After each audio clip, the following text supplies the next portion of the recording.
Well, hello everyone, and welcome to this episode of the Better Together Facebook Live. I am your host, Barb Roos, and here on the Better Together Facebook Live show, we talk about our hopes, our dreams, our worries, and our waistlines. And it doesn't matter where you come from or what you've been through. Here on the Better Together Facebook Live, we find the hope, the help, as well as the practical next steps that we need so that we can all get better together. And on this beautiful Tuesday where I am at in Ohio, I'm hoping the weather is beautiful where you're at.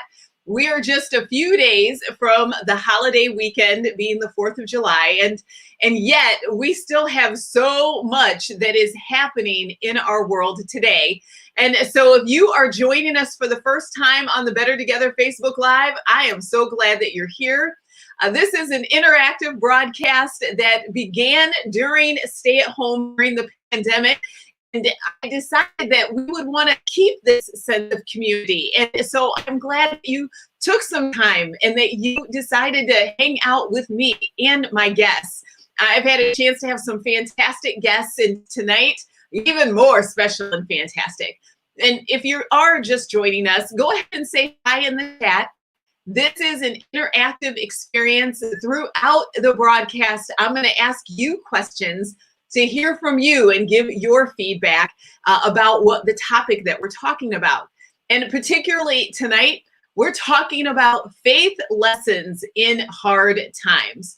Because over the last year, today is June 30th, you guys, we are only halfway through 2020. Like, it's hard to believe. It feels like the year has lasted forever. But I think that all of us, as we look back at where we come from and what we've been through, there have been some lessons that we've learned, both good, bad, and otherwise, about ourselves, about the people that we love, and hopefully about God. And so tonight, you have a precious opportunity to hear from a friend of mine, a beautifully talented artist who is going to share the 3 faith lessons that she's learning, as well as some songs this evening that you're going to hear that will speak to a beautiful place in your heart, because music does that for us. So right now, I want to introduce our guest. And again, say hi to me, say hi in the chat if you're logging on while I'm introducing our guest this evening. Let me pop her beautiful picture up there. And so friends, I want to introduce to you my friend, Mia Kane. And Mia's life is a compelling story of sin, surrender, sanctification, and song. As a singer-songwriter, her soulful music reflects the painful beauty of human struggles and a passion to worship the God who saves. Mia tours and performs nationally and locally with some of the top Christian artists in the music industry. Artists like Francesca Battistelli, Chris August, Mike's Chair, Johnny Diaz, and JJ Heller. She opened for bands like Casting Crowns, our hometown favorites, the Sanctus Real, Phillips, Craig and Dean, as well as at a lot of major music festivals. And when Mia, she made her move from Chicago to Phoenix, her church home was fully staffed with worship leaders and band members, and she enjoyed serving on the worship team, but God kept calling her out to fill vacancies at other churches, to do retreats and walk alongside others. And so since then, she's been singing nonstop and has been given great opportunities to sing at major concerts and headline with nationally known Christian artists. And the concert promoter would always introduce Mia by saying, "This is Mia Kane, and she is a worship leader for hire," in case anyone is looking. And it is now apparent how those words are how God has used to direct and remind Mia of his call on her life. And so friends, please welcome with me to the Better Together Facebook Live, my friend, Mia Kane. Good evening, Mia. How are you? I'm so good. Can I just say something really quick? I have not gotten an intro like that in ever.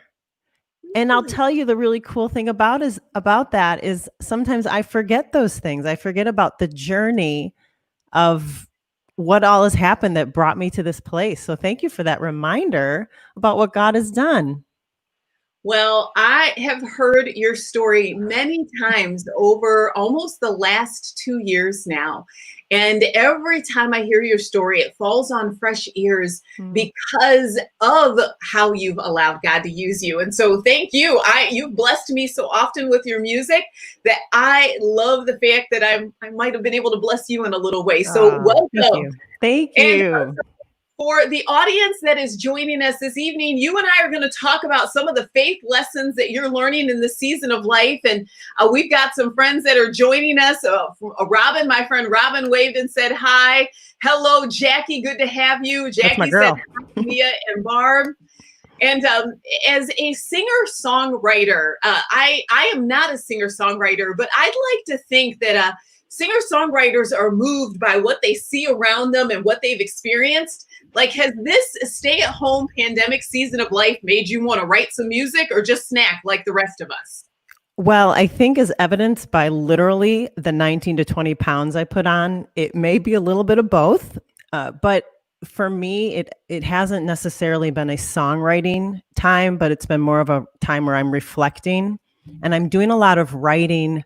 And by writing, I mean I'm journaling a lot. I'm processing life, what it looks like, what I thought it would look like. So I wouldn't be surprised if in the future a song is birthed out of this season. But right now, it's just like you said, the faith lessons that I'm learning. Like I'm in it. I'm learning it right now, and I hope that I can just continue to pour out what I'm learning. And that's a process, my friend. Absolutely. And we're gonna talk about those lessons for you. And friends, for you, if you're joining us for the Better Together Facebook Live show, I am talking with my friend Mia Kane about faith lessons.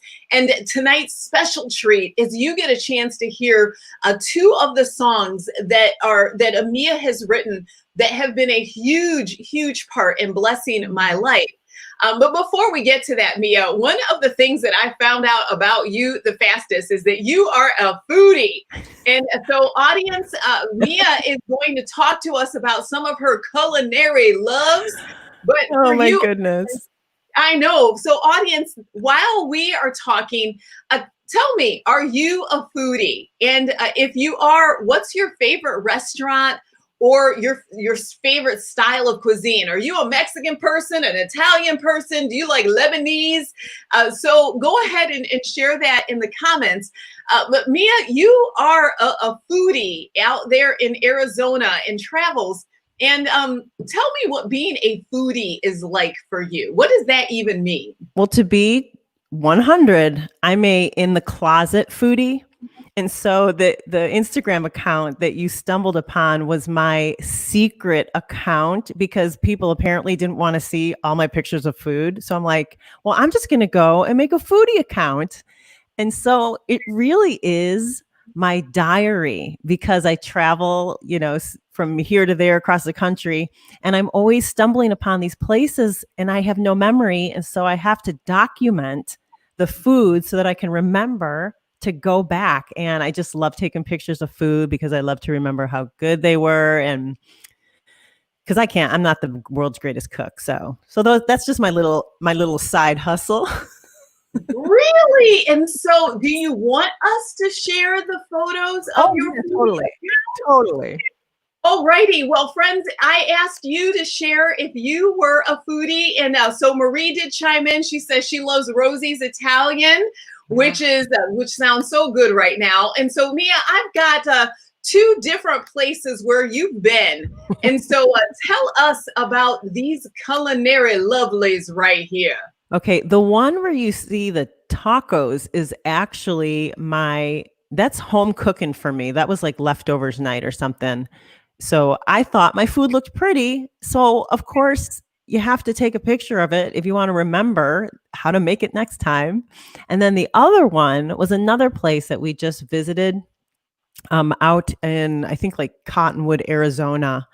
And it's a little bit like up in the mountains. And so you kind of go there and you just feel like you've really gotten away from the rest of the world. And they had amazing food. It was just ridiculous. Those look so good. And I mean, I love how you just said that you weren't necessarily the best cook. And I didn't even know that that was a picture of your food. Well, I thank selected you. that whole account. And I mean, you're killing it there. I mean, you are. And so I love Jackie Park. Jackie, thanks for joining in. She says, I love my Jamaican food, of course, but I'm Mexican and Italian. Very good. That's beautiful. Well, and Marie says that yours looks good to me. So you definitely may not be able to claim that you don't do a great job. I think we might Awesome. disagree.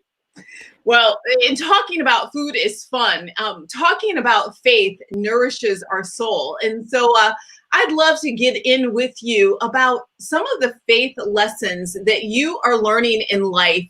And we're going to talk about two of those lessons before we hear one of my favorite songs. But in this season of life, during the stay at home in the pandemic, what's one of those faith lessons that you are learning these days? I would say one of the biggest lessons I'm learning has to do, and learning, keyword, is prayer.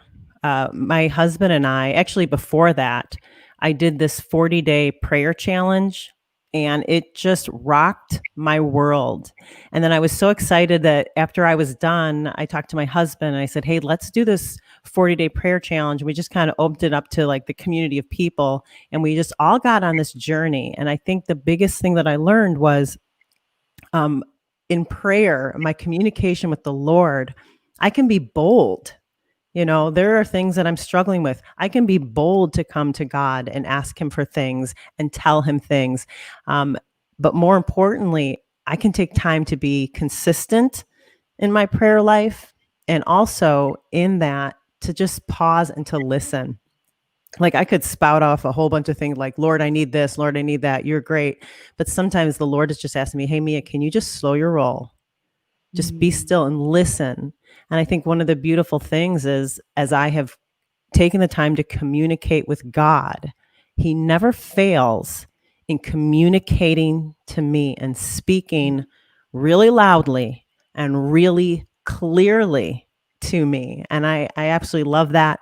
On the flip side of that is when you hear God and when you hear Him clearly and He tells you something, then you have to make a choice. Am I going to listen? So there's no denying it. So, And prayer is one of those topics that for some people it comes so naturally, and they could pray for 3 hours a day and they look at other Christians and they're like, why can't you? And then for others, I love my old senior pastor. He used to say that prayer for him was a difficult but disciplined practice. And so where do you fall at on the scale? Is it where you could just easily drop down and pray for hours, or is prayer something that you really have to be disciplined about? in the season I'm in right now, I would say I have to be disciplined. I remember a time when I first like had my huge awakening to the Lord, and my husband reminds me of this. Like I would literally go up to the room and I would disappear for like 3 hours in prayer. And I just come out like, hey, I've been gone for 20 minutes. And the Lord really used that time. But I think as time has gone by, the human in me needs discipline. Like we can have those mountaintop experiences, but sometimes it's just the mundane of, Lord, let's have a conversation. Lord, what do you have for me today? And so I say in this season, it has to be, and not like a discipline, like, hey, check off the list. Did you do this? Did you do that? You failed today. But just, it's a discipline because the Lord wants to be with me and He wants to communicate. And so I'm going to flip on the discipline side. Well, and for me as well, I feel like when we're in difficult and hard times, it's very easy for all of us to pray. Like we can always find time to pray when our backs are up against the wall. And I feel like at the beginning of pandemic and stay at home, when it was scary and uncertain, there were a lot more times of praying. But when, like you said, the human part, when life becomes a little more flexible, when we feel like we have more options, it's easy for us to not have time to pray. And so for you, what are there any practical things for you that you just go, this is where that helps me lean into that discipline more? Okay, I'm going to tell you, but you can't judge me. I will not. It's coffee. Like, Okay, that's awesome. Mine is chai tea. So tell me yeah. more. So in the morning, I know when I grab that, and I have to have my cup of coffee every single day. I know that when I grab that cup of coffee, it is time. And I'll even say sometimes I've put off my coffee because I don't have time at that moment. I'm into something else. But when I get my cup of coffee, I sit down, and that is my trigger almost in my mind. Let's get together with the Lord and pray and talk it out.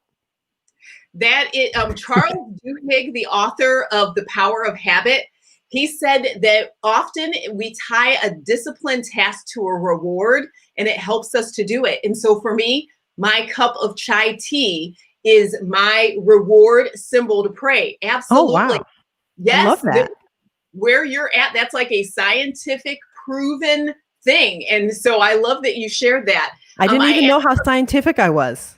You're very. A few of the ladies chimed in on their faith lessons. Marie said that she's learning these days to trust in God, and she means really trust Amen, to know sister. He's taking care of us. And Jackie just said that coffee. Yep, yeah, girl. And so let's talk about that second faith lesson that Marie alluded to. What is trust for you? That is a second faith lesson. What is that all about? I'm echoing her. Like this season, God is teaching me about trusting Him and really trusting Him. Even this morning, one of my Bible passages was, "Do not be anxious about tomorrow. Do not be anxious about what you will eat and what you will wear. Tomorrow has enough issues of its own," basically. Man. And I needed that today because today was actually my husband's last day of work. What that means, what that means for us is because I'm contract and I've been off the road for 3 months and nothing in sight for a couple more months, which one, I don't get to minister, but also that's my livelihood. And my husband ending his job today because about 2 months ago, the Lord just spoke to him very clearly through prayer that his time was done and I have something new for you. We have no idea what it is. So coincidentally, today is the very first day that we are completely unemployed and we don't know what tomorrow is going to bring. We don't know where the next paycheck is coming. And you talk about trust in that Bible verse that God gave me today. Do not be anxious about tomorrow, what you will eat. But I'm like, Lord, come on, what you will drink, what you will wear. Yeah, I am in a season right now, today, where I have got to trust God, what He said to us, what He spoke to my husband and who I'm listening to, what He said in the light of the revelation. I have to remember today and the days ahead when things are going to be difficult, where I don't know what tomorrow looks like. So I'm right with our friend that chimed in there. I am learning to trust God like I have never had to trust Him before. Woo! That is big. And thank you for sharing that with us, especially because it is happening in real time in your Mm-hmm. life. That is huge. And I feel like that is a good way to lead into a song that you wrote, a song press in. And audience, we're going to play. Mia recorded it a little bit earlier so that we would have a beautiful, beautiful song quality. But Mia, as I'm queuing up the song and we're talking about trusting in God in prayer, talk to us about what press in, how it came to be, and where you feel like this song, where you just feel like it draws you closer to God.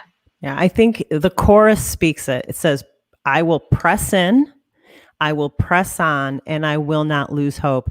This song is actually a co-write song with a friend of mine, Rachel Barentine, and she kind of brought it to me, and we kind of pounded out some other stuff. And I remember just kind of writing the bridge, especially to this song. And I said, what do I do when I press in? I fall on my knees. And so this is press in, press on, do not lose hope.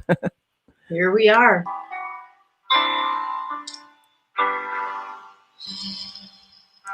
For every sorrow, battle, scar, and fear, you're the source of refuge and repair.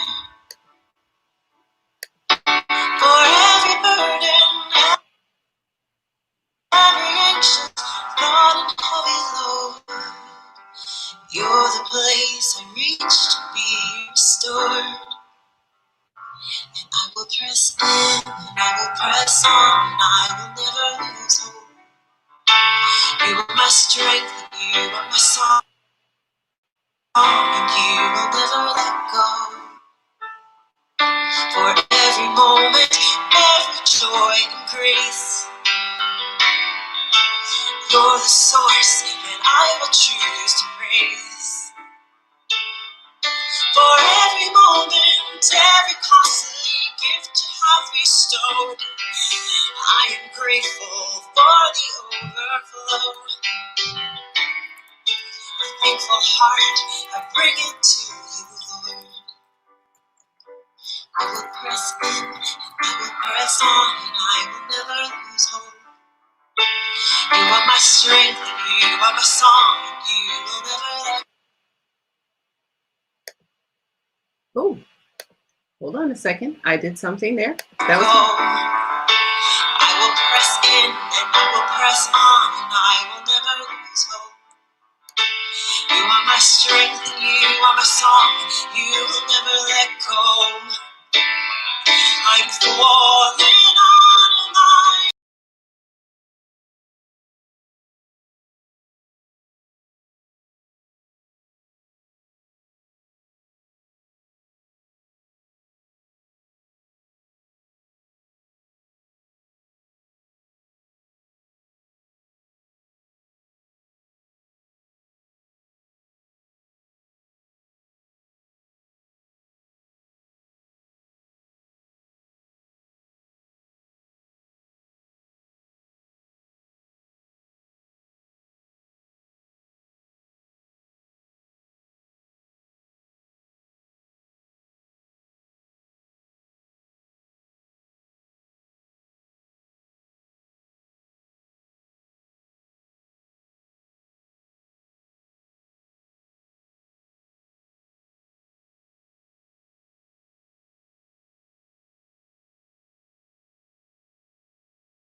And Mia, when I listen to that song, especially the chorus of "I will press in, I will press on, I will never lose hope." How for you? How do you hold on to hope in this season of life? I cling to it by remembering that what God says is true, regardless of how I feel, regardless of the circumstances. I just have to go back to his word and his promises. And that brings me hope, because if I'm left to myself, I tend to lean towards the negative. And so clinging to God with everything I have, and holding tight is how I do it. Thank you. Well, you've got one more faith lesson to share with us. And for those of you who were looking for the song, you can find Press In on YouTube.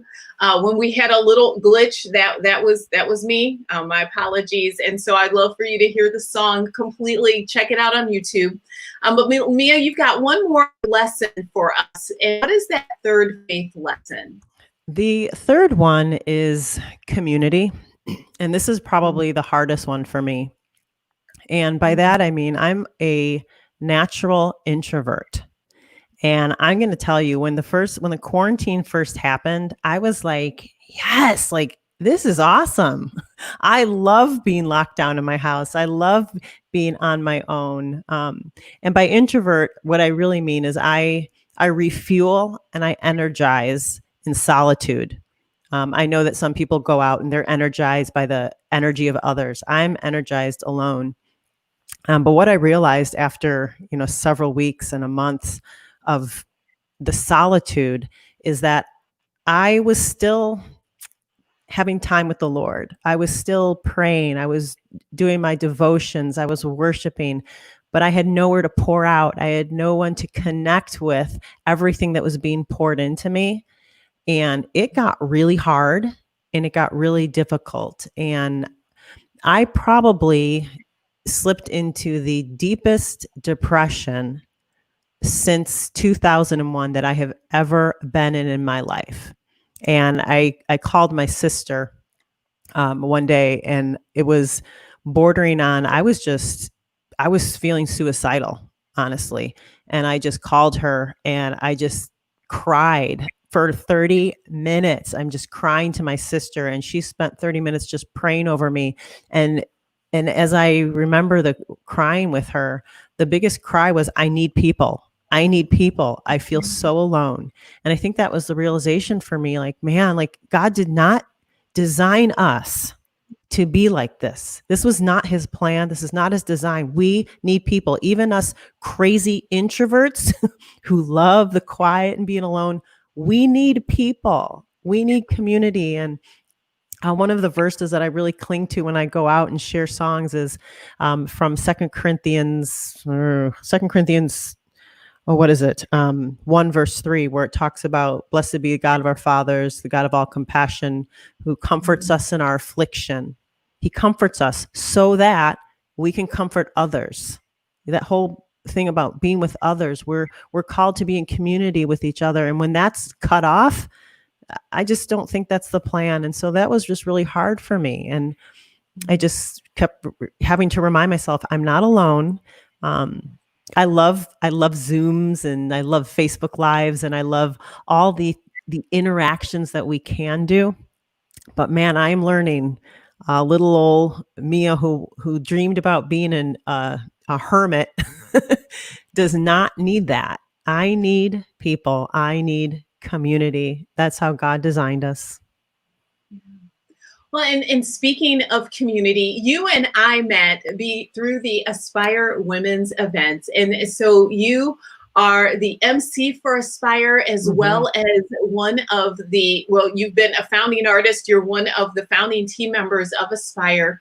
And this season, we have not had the ability to have face-to-face interactions, but Aspire Women's Events is planning to head back out on the road for the fall. And for those who are listening who aren't familiar with Aspire, talk to us about Aspire and what we do and why we need to do what we do.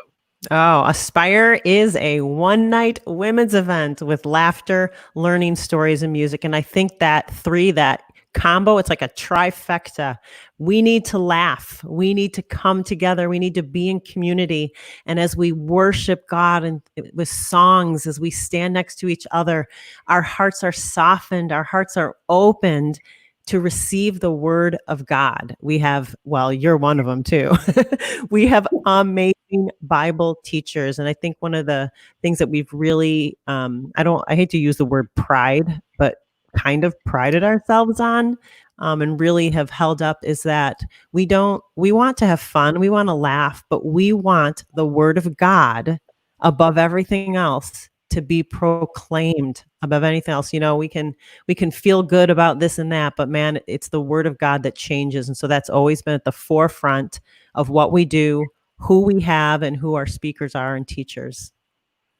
Well, I am looking forward to getting a chance to get back out, and there are so many places that Aspire is heading to. So friends, please go to aspirewomensevents.com and see when Aspire is coming to a city near you.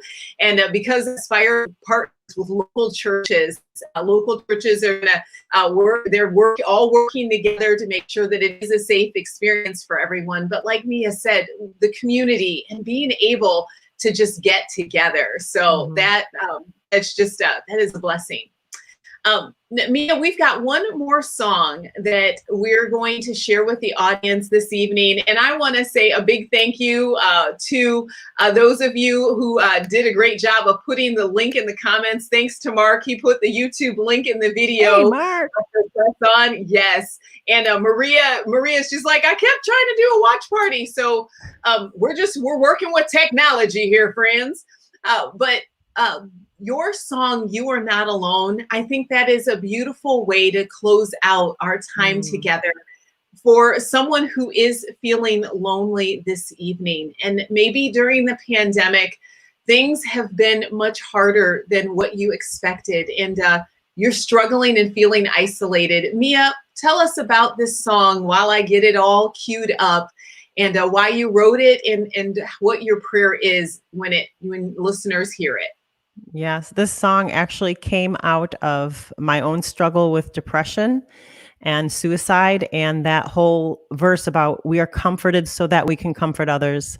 And during a time when God allowed a woman in my life that I was able to hopefully talk to and minister to, she kept trying to end her life. And I spoke with her, and the words that the Lord gave to me to say to her were simply this: you are not alone. And after one attempt, a failed attempt at ending her life, I told her that. I went home and I penned this song. I gave it to her and I left it there. And then probably a year or so later, I was struggling again, feeling isolated, feeling alone, struggling with depression. And the Lord said, "Hey, remember that song? You need to sing it to yourself." And so I brought it back out and I just allowed those words to minister to me. And then God said, "Hey, it's not just you. There's a lot of people out there that are feeling alone, surrounded. We can be in a whole group of people, but surrounded and still feeling so alone."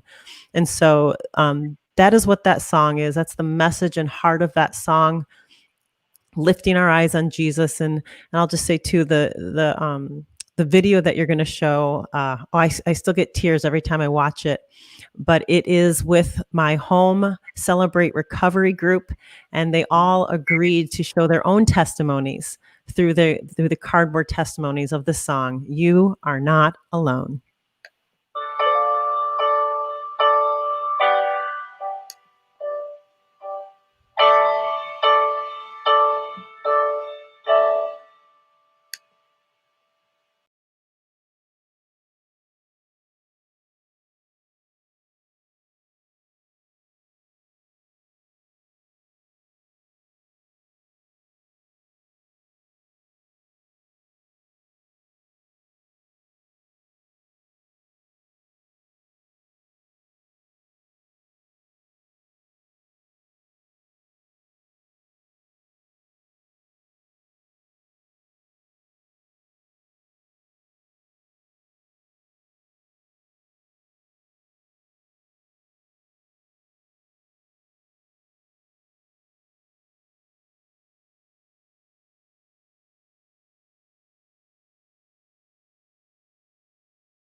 Woo, that is powerful. And so for those of you who want to hear that song again, you can go to YouTube and you can look for the song You Are Not Alone, and you can search it with Mia's name. Thank you for everybody who's giving applause. Mia, do you have any final words of encouragement that you would like to share with the audience as we finish our conversation about having faith lessons in hard times? Yes, I think when I think about those faith lessons, the three that I talked about, prayer and trust and community, I think all three of those are answered in the question of Jesus. Jesus, Jesus, Jesus. My heart in prayer, my heart in trusting God, and my heart in community is so that people know Jesus and that his name is lifted. Because, I mean, we're in tough times right now. We're in really hard times. There's so much going on. But eternity, eternity is what matters. And I want people, whether I speak on an issue or I pray about something or I pray with somebody, I want them to know that it's coming from a place that I desire to know the heart of God. Jesus, Jesus, Jesus. Those are my last words. Jesus. You know what? Those are all the best last words of all. So thank you, Mia. And everyone who watched us this evening, thank you for joining us for this episode of the Better Together Facebook Live. Again, connect with Mia at miak.com, or you can find her on Instagram, and you'll have an opportunity to see more from her music. She has some beautiful music, friends, that I would love for you to check out. And so here is Mia as well as her Press In album. And so go check it out, get it for yourself so that you can be encouraged, friends. And so join me next Tuesday for a new episode of the Better Together Facebook Live. Thank you for being a part of what we shared tonight, and God bless.